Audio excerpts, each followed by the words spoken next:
Hello friends, welcome once again in Sundar Sir's classes. How are you friends? Hope you all will be very fine. उम्मीद है आप अच्छे होंगे, स्वस्थ होंगे. So friends, once again we are going to discuss in this class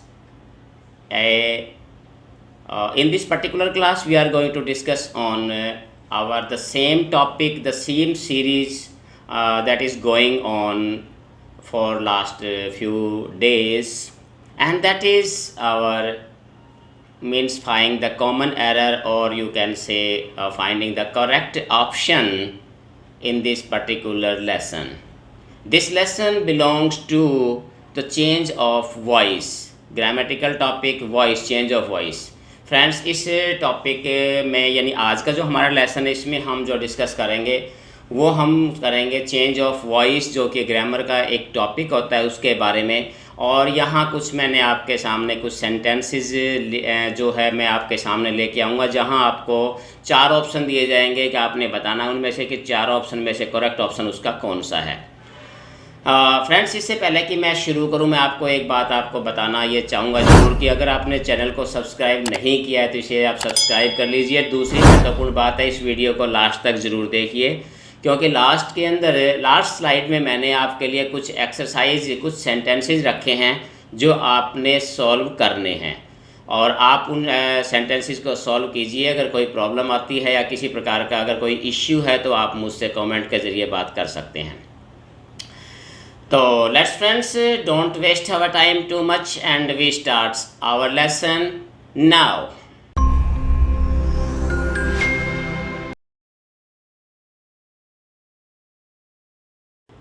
I will tell you the answer that it is the option A is the correct answer. इसका A जो answer है वो बिल्कुल सही है आपका. Rose is sweet when it is tasted. That is the correct option. Sentence number 2. He asked me to finish the work in time. This is also this sentence is also in active voice, and we have to find the passive voice correct form. The correct option is, you can say, there are 4 options. I was asked that I should finish the work in time. He asked me to finish the work in time. I was asked to finish the work in time. I was asked to finish the work in time by me. तो इसका जो correct option है, that is the correct answer is option C. I was asked to finish the work in time, because the subject and the object and the verb you have all to mention. आपको ध्यान रखना होता है इसमें. इसके बारे में आपको बताऊं कि आपको जो मेरी से पहले की वीडियो है चेंज ऑफ वॉइस की, जो हमारी जो प्लेलिस्ट है, आप उसमें जाइए और उसका अगर आप अच्छी तरह से देखते हैं तो चेंज ऑफ वॉइस को आप अच्छी तरीके से समझ सकते हैं. उसके बाद ये एक्सरसाइज आप कर सकते हैं. Next sentence number 3. They should follow all the instructions carefully. इसमें आपने ढूंढना है करेक्ट ऑप्शन इसका कौन सा है. तो इसमें जो है 4 ऑप्शन जो दिए गए हैं, all the 4 options given, you have to find out what is the correct right option in this sentence, and you can find the answer A, B, C or D. After reading all the 4 options, you have to choose the correct option. The correct option is B. All the instructions should be carefully followed by them. This is the correct option. And you can check the sentence number 4. Think before you speak. This is an imperative sentence. It is an advice in this sentence. It is an imperative sentence. There are 4 options A, B, C and D, and the correct option is C. You are advised to think before you speak, because ये एक imperative sentence है. और imperative sentence में हमने क्या करना था, imperative sentence में हमें जो है you are advised to, order to, request to, admire to, like this we have to start with this sentence. Next slide friends. Sentence number 5. He doesn't like people to call him cheat. It has also 4 options. You have find the correct answer. 4 option. He doesn't like to be called a cheat. He doesn't like to be called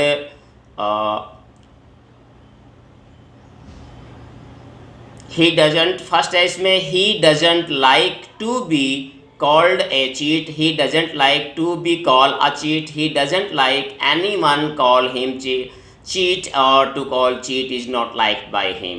So friends, the correct option in this sentence is option A.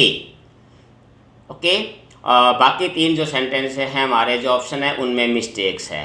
Next sentence हम लेते हैं, sentence number 6, let everyone be given a chance. Yeah, this is also imperative sentence and this sentence is given in passive voice form, so you have to find the correct active form of this sentence. So sentence number 6, find the answer please. Let everyone be given a chance, I will give a chance, give everyone a chance, let a chance be given to everyone, give a chance to everyone. So friends, find the answer please. So friends, अगर आपको answer नहीं मिला चलिए बताता, इसका जो correct option है वो हमारा है इसका B answer is the correct, because it is an imperative sentence, so it starts with verb give. Sentence number 7, next slide. The teacher gave me a book to read. This sentence has two objects, so you have to know about the sentences belongs to two objects. So इसका जो है right option है sentence number 7, the teacher gave me a book to read. तो friends, आप सबसे पहले चारों option को आपने पढ़ना है, चारों ऑप्शन पढ़ने के बाद ही आपने सही उत्तर का आप पता लगा सकते हैं. तो चाहे आपका आंसर फर्स्ट भी हो क्यों ना हो, तब भी आप पहले आप 4 ऑप्शंस को अच्छी तरह से पढ़िए, उसके बाद आप आंसर दीजिए. तो इसका जो करेक्ट ऑप्शन है that is option A is this correct answer. Sentence number 8, it is impossible to do this. तो सेंटेंस नंबर 8 जो हमारा है इसका जो करेक्ट आंसर इसमें है it is impossible to do this. This is also belongs to the sentence it is, so infinitive sentence के साथ. तो हम कह सकते हैं इसका जो करेक्ट आंसर होगा वो क्या होगा इसका, this is impossible to be done. तो ये इसका करेक्ट ऑप्शन होगा इस सेंटेंस का. Friends, let we take the next slide. Sentence number 9, can we send the parcel tomorrow? This is also interrogative sentence in active voice, so we have to find the correct option in passive voice form. So sentence number 9, answer, can be the parcel sent by us tomorrow, can we be sent by the parcel tomorrow, can the parcel be sent by us tomorrow, can the parcel sent by us tomorrow.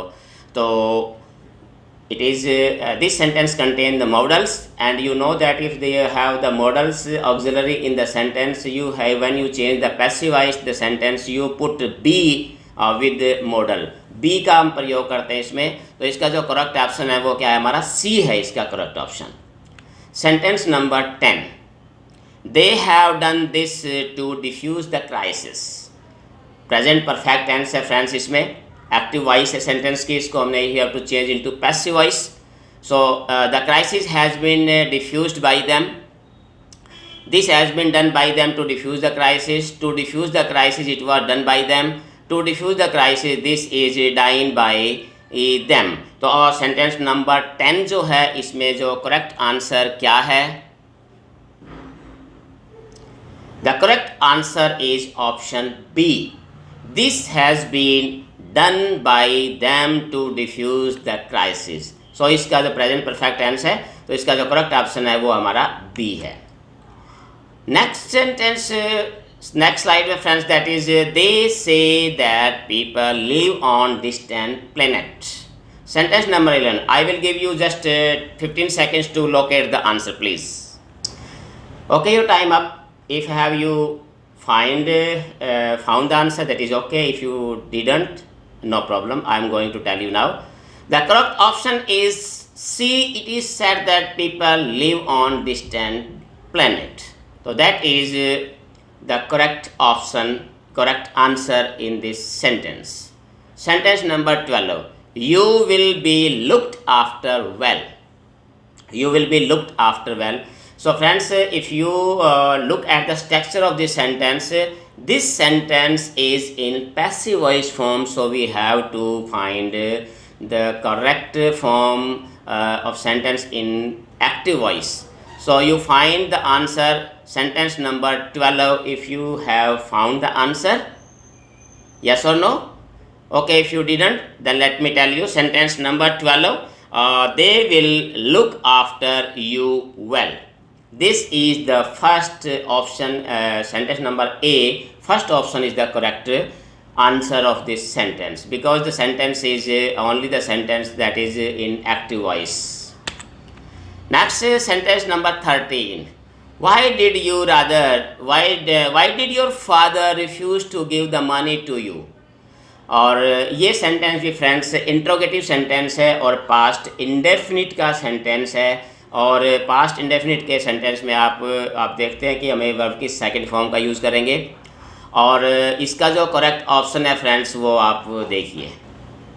The correct option is B, why was the money refuse to be given to you by your father. Friends देखिए, जब हम passive voice बनाते हैं active की, तो interrogative sentence होता है, जो WH वर्ड होता है हमारा, तो वो हम सबसे पहले रखते हैं। इसमें वाई जो है पहले रखा हुआ है, उसके बाद हम हेल्पिंग वर्ब प्लेस करते हैं। After placing the helping verb we you put subject, the subject money is given, and after that we use the third form of the verb in every passive voice sentence, and the rest of the part of the sentence will be is placed after that all this texture. तो इस प्रकार से इसका B option जो है वो आपका हमारा जो करेक्ट ऑप्शन है। नेक्स्ट है इसमें sentence number 14, they are going to perform a play. अब ये भी जो हमारा जो सेंटेंस है और हमारा जो वो टू इन्फिनेटिव का है, ध्यान रखना सेंटेंस हमारा ये इन्फिनेटिव सेंटेंस है, टू इन्फिनेटिव सेंटेंस का।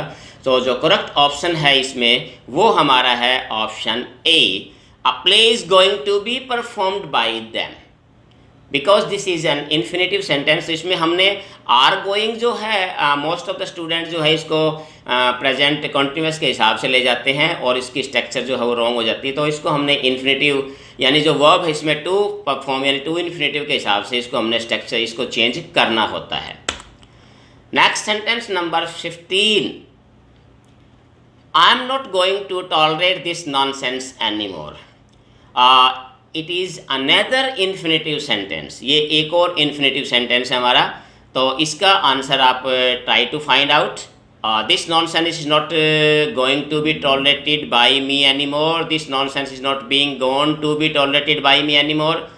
This nonsense is not being going to be tolerated by me anymore. Tolerate is not being going to be done by me anymore. So आपसे जो सेंटेंस नंबर 15 ऑप्शन जो है इसका हमारा जो है वो क्या होगा।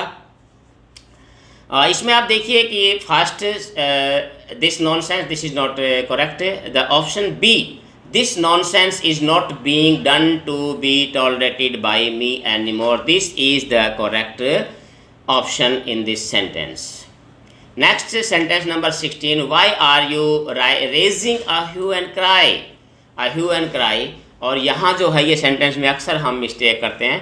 तो यहाँ जो हमने सब्जेक्ट लेना इसमें hue and cry, this is considered as a singular subject. Subject verb agreement के अंदर भी मैंने बताया था कि जब कोई दो चीज़ें जब एक सेंस का रूप में प्रयुक्त होती हैं तो वो सिंगुलर सब्जेक्ट होती है। तो इसके अंदर अगर हम देखेंगे तो जो है आपका जो करेक्ट ऑप्शन जो आपका हो जाएगा वो कौन सा होगा इसमें, बी ऑप्शन जो है इसका वो करेक्ट होगा। This is why is a hue and cry being raised by you, तो this is the correct option. Okay friend, next slide, sentence number 17, the principal told us about a new object। और या friend अगर आप इसमें भी देखोगे तो यहाँ दो ऑब्जेक्ट्स के अंदर भी this sentence also containing two objects, one direct object and another one is indirect object. तो इसके भी चार ऑप्शन है। जो चार ऑप्शनों में आपने जो करेक्ट ऑप्शन आपने इसमें से चूज़ करना है वो कौन सा है, आप इसमें देख सकते हैं कि we were told about the new project by the principal, we were told about the new projects by the principal, we told by principal about the new project, we had been told by the principal about the new project। So friends, इस पे अगर हम sentence को देखें, past indefinite का sentence है ये, और पास्ट इंडेफिनिट का होने के नाते इसमें हेल्पिंग वर्ब वॉज या वर मिलना चाहिए। तो अगर आप देखोगे कि लास्ट के दो सेंटेंस आप निकाल दो, बिल्कुल काट दोगे, तो दोनों के दोनों हमारे जो है वो वैसे भी ऑप्शन हमारे रॉन्ग है। बात आती है फर्स्ट और सेकंड की। तो अब इसके अंदर बात क्या है इसमें, अब ऑप्शन ए और बी के अंदर अगर हम देखें तो इसमें देखिए क्या है इसमें, we were told about the new project by the principal, we were told about the new project by the principal. Sorry friends, इसमें जो है ऑप्शन लिखते समय बोथ ऑप्शंस आर करेक्ट, ये है ऑप्शन इसमें दोनों ही ठीक ऑप्शन जो है वो लिखे गए। तो वैसे इसके दोनों ही ऑप्शन जो है ये करेक्ट हैं। तो both the options are correct, क्योंकि सेम जो है ना वो राइटिंग करते समय सेम ऑब्जेक्ट, दोनों जो ऑप्शन है वो सेम लिखे गए। Okay, next we go ahead to the next sentence, sentence number 18, where were they playing the cricket match.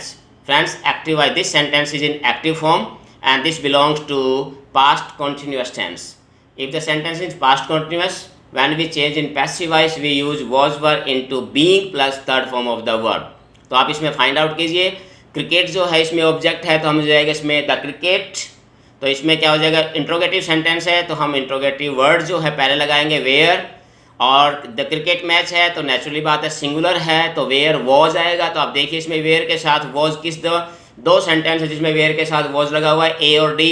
अब इसको हम थोड़ा सा और आगे चलते हैं, where was the cricket match being आएगा इसके बाद, और अब आप देखोगे कि बीइंग जो है केवल डी ऑप्शन है जिसमें बीइंग लगाया गया है, तो इसका हमारा ऑप्शन सही कौन सा है, डी ऑप्शन जो है वो करेक्ट है इसका, और बाकी तीन ऑप्शन इसके रॉन्ग हैं। Next slide friends, sentence number 19, India expected to win the T20 world cup. ये एक बार फिर जो है अगर हम सेंटेंस को देखें तो यहाँ हमारे पास टू इन्फिनेटिव का सेंटेंस है ये, और चार ऑप्शन इसमें हैं। The T20 world cup was expected to be won by India, it was expected by India to win the T20 world cup, to win the T20 world cup has been expected by India, and India expected that the T20 world cup be won by it. So friends, ये इन to infinitive का sentence है, to infinitive का sentence होता है तो हमने बताया कि हमें उसको that sentence is begin with it, और इसमें केवल एक ऑप्शन है जो इट से शुरू है, option B, and that is the correct option. Next sentence friends, we take the last one, sentence number 20th, let everyone be given a chance. Friends, this is an imperative sentence and it is in passive voice form. ये passive voice form में imperative sentence का है। जब इसको हम active में बनाएंगे तो आपको पता है imperative sentence is always begin with verb. तो यहाँ क्या हो जाएगा इसमें, give everyone a chance, give a chance for everyone, let a chance be given to everyone, I will give up a chance. अब इसके अंदर अगर हम देखें तो मैंने बताया imperative sentence begins with verb, so there are only two options, these two sentences begin with verb, give everyone a chance, give a chance for everyone, so I will say that the option A is correct because give everyone a chance। तो इसको अगर हम passive voice में change करेंगे तो इसी प्रकार से हो जाएगा, लेट के साथ शुरू करेंगे, लेट एवरीवन ऑब्जेक्ट है हमारा एवरीवन, और बी गिवन अ चांस। तो इसके अंदर जो है ए ऑप्शन जो है वो हमारा करेक्ट ऑप्शन है। ओके फ्रेंड्स, अभी आपने वीडियो को देखना बंद नहीं करना है। अभी आपके सामने जैसे ही इसके तुरंत बाद आपके पास नेक्स्ट स्लाइड आएगी जिसमें मैंने कुछ सेंटेंसेस आपको दिए हैं, पैसिव वॉइस और एक्टिव वॉइस के मिक्स है, जिनको आपने चेंज करना है, और आपने वो चेंज जो है अपने हिसाब से करना है, क्योंकि मैंने उनके आंसर जो है वो नहीं दिए हैं। That slide is given to you only for your practice, and I hope that you will practice it, और उम्मीद है कि आप इसको हल करेंगे। और इस प्रकार से ये हमारा आज का लेसन था, और इस लेसन के जरिए I have given you a little practice. This is an exercise chapter exercise lesson, और इस प्रकार के लेसन के द्वारा आप जो है अपनी प्रैक्टिस को और भी ज़्यादा परफेक्ट कर सकते हैं। छोटे छोटे जो मिस्टेक्स होते हैं उनको आप रिमूव कर सकते हैं। देखिए, चेंज ऑफ वॉइस और चेंज ऑफ नरेशन बहुत ही इंपॉर्टेंट टॉपिक्स होते हैं जो हर प्रकार के कॉम्पिटिटिव एग्जाम्स के अंदर एक क्वेश्चन जो है इस पे से ज़रूर आपसे पूछा जाता है। both these topics, the change of voice and the change of narration, is a very important topic, and in every competitive exams a question is always asked from these two topics. So this is your duty to perform this lesson or prepare this lesson very correctly and very seriously, and I hope that you will get through your examination. So friends, एक बार फिर बता दूं कि अभी आपने देखना बंद नहीं करना है। नेक्स्ट स्लाइड के बाद जो नेक्स्ट स्लाइड आ रही है वो आपके सामने आपकी प्रैक्टिस एक्सरसाइज है, और लीजिए आप एक्सरसाइज का ये जो सेंटेंस है इनको आप सोल्व कीजिए, और एक बार फिर हम मिलते हैं एक नई वीडियो में नए टॉपिक के साथ, नए दिन के साथ। Till then have a nice day, thank you.